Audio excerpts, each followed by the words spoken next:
How to set up automatic email forwarding in Gmail. Hi everyone, this is Max. I hope you are doing great, so let's start without wasting time.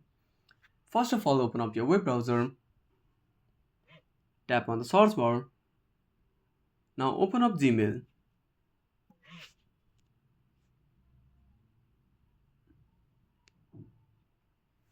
Now tap on the settings icon and click on see all settings.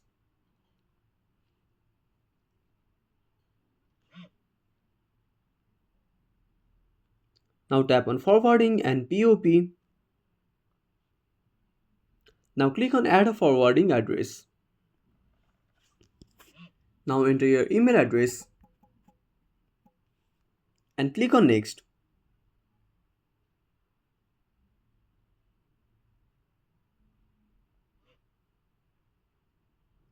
Now tap on continue.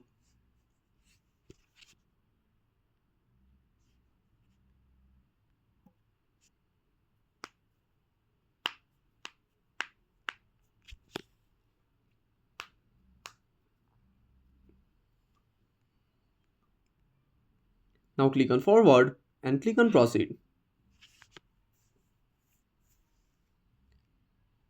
Now tap on OK.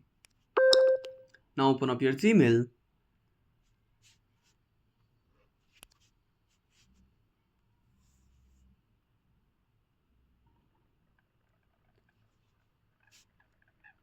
Now switch to the account you want to forward to. Open up the confirmation mail and open the link to verify. Now tap on confirm. So that's it. If you found this video helpful, smash that like button and subscribe our channel for more awesome content. Have a burning question on a such topic? Drop down a comment below. This is Max signing off until next time.